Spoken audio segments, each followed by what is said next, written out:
inaan noloshaada hore u socon waxaa sababi karaya 5 arrimood ta ugu horeysa waxa weeye baqdin inaad ka baqayso inaad comfort zone-kaaga ka baxdo horey barnaamijyo aan halkan idin kula wadaagay waan kaga hadlay comfort zone-ka qofku inuu ka baqo inuu ka baxo sideedaba nolosha waxaan u baranay oo inoo raaxa badan daa'irada ama goobada aynu ku jirno goobada aynu ku jirno waxa ina keenay waa wixii hore aynu sameyn jirnay wax walbo aynu doonayno nolosha inaynu gaadhina waxay xagga kale ka jirtaa goobada aynu ku jirno aynu ku raaxaysanayno aynu la qabsanay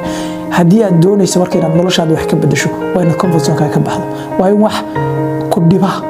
oo aadan dareemaynin yani raaxo aadan ku dareemaynin inaad samayso maalin walba inaad samayso dabci ahaana bani aadamku waxa naftoodu ay dhibsanayso aysan jeclayn way adag tahay inay sameeyaan yani waxyaabihi aad u baratay aad jeclayd ayaad ka baxaysaa meel cidlay kugu qasbaysa inaad fadhiisato waxaanad hore u qaban jirin bay kugu qasbaysa inaad qabato marka comfort zone-kaaga haddii aanad ka bixin noloshaadu isbedeli mayso wuxuun baad ahaanaysaa qofkii aad hore ahayd waxa aad doonaysa inaad noqotona waxay u baahan tahay qof ka duwan qofka maanta aad tahay inaad noqoto marka waa inaad isku daydo aad eegto ma comfort zone-kaaga ku jirtaa haddii jeer waxa aad qabato waa nolol routiina oo ku saabsan uun waxaad hore u sameyn jirtay waxaad la qabsatayba haddaysan ahayn ama ay tahay aan idhaahdee waa inaad ka baxdid oo aad samayso wax ka duwan wixii aad hore u sameyn jirtay arrinta labaad ee keeni karaysa waxa weeye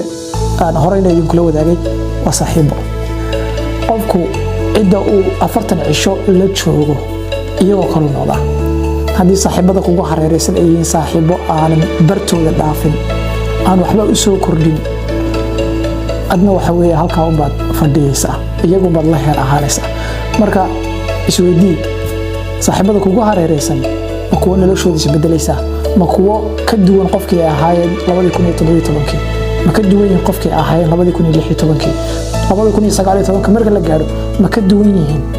qofkii ay ahaayeen maxay 2018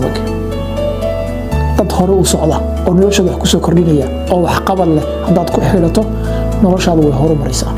mararka qaarkood adigoona ogeyn bay horumaraysaa noloshaada arrinta saddexaad ee keeni karaysa qofku inaan noloshiisa aanay horumarin waxa weeye hankiisu yar hankaagu hadduu yar yahay ood meel loo ku qanacsan tahay noloshaadu halkaa bay joogaysaa dib ugu laabo hankaagu miyuu sarreeya runtii qodobkii ka horreeya saaxiibada aad bay u saamaysaa hanka qofka haddii aad saaxiibada aad la socotay rag dad iskaga qanacsan meelo sosoke hadday yihiin ama fadhiyada ka sheekeeya ciyaaraha iska daawada facebooka ka kommentiya postiya kusoo qora dad noocaas hadday iska yihiin ama meel yaro nolosha uun ku qanacsan adiguna si kastood hankaagu u sarreeya xitaa waxbay saameyn bay kugu yeelanayaan hankaagii bay hoos soo dhigayaan marka hankaagu wuu yaryahay hankaa la ysku dhaafee dadkuba haybta guud siman qof waliba hooyo keliya dhasho waa la soo habay waa kala horeeya haddana heerka nololeed hanku markii tilmaamayay Axmed Shawqi wuxuu lahaa hanku shibiru waxay ku duulaan garbahooda aadamuna wuxuu ku duulaa hankiisa hankaagu hadduu yar yahay adiguna habaaska u badfadhiyaysaa iyo wax lamida arrinta afraad ee keeni karaysa inaanay noloshaadu hore u socon oo aanad horumar ku tallaabsan waxa weeye inaad 100% noloshaada aanad mas-uul ka ahayn ilaahay ka sokow nolosheenu innaga gacanteena ku jirta innaga laynagu baahay inaynu shaqadayno oo inuu ka dhigno sida aynu doonayno laakiin in badan oo inaga mida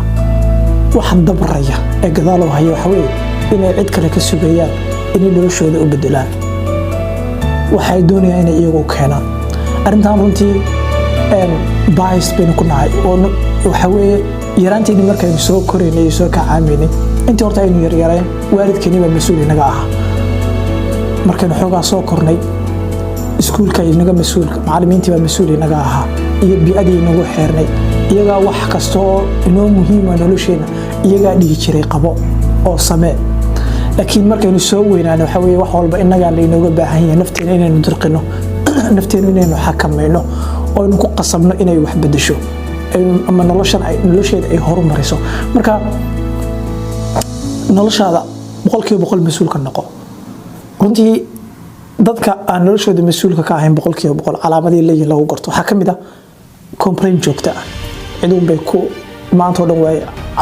cabanayaan cid bay ku eedeynayaan cidana nolosheeda mas-uulka ahayd inaan waxaan gaari kari waayo dalku waa shaqo la'aan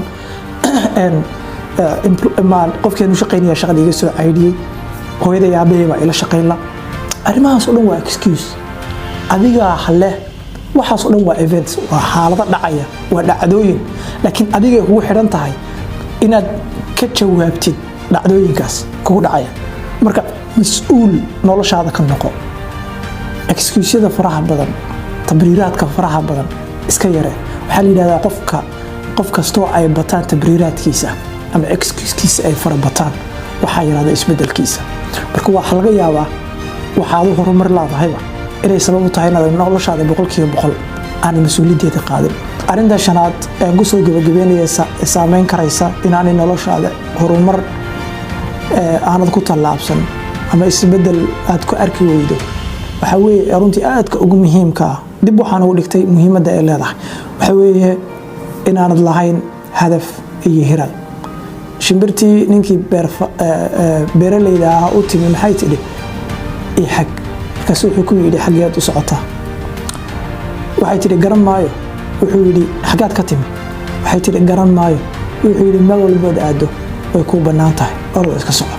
qofku haddaanu lahayn meel u socdo wax uu hiigsanayo wuxuu ku warwarayo mustaqbal ka qurux badan maanta oo u muuqanaya haddaanay jirin oo soo jiidanaya isbedel ma gaadhayo ma dhaafayo barta uu taagan yahay maanta waayo qofku waxa hore u wada pull factorka wada waxa weeye waa inuu leeyahay maali mustaqbal ka qurux badan maantadan uu joogo waa inuu leeyahay hadaf uu